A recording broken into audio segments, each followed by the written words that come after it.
Just arrived in New Zealand or starting work or study?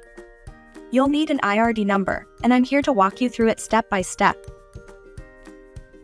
IRD stands for Inland Revenue Department, and your IRD number is your unique tax ID. You need it to work, open a bank account, or deal with taxes in New Zealand. If you're earning money or doing anything tax-related in New Zealand, you need one IRD number, no matter if you're working, studying, or starting a business. You'll need your passport, visa, a New Zealand address, and your home country's tax number if you have one.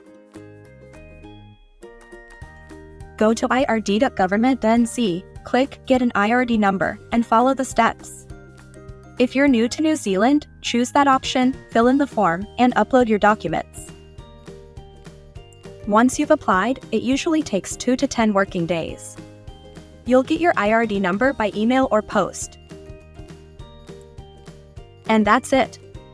Super simple. Now you're ready to earn, study, or build your new life in New Zealand.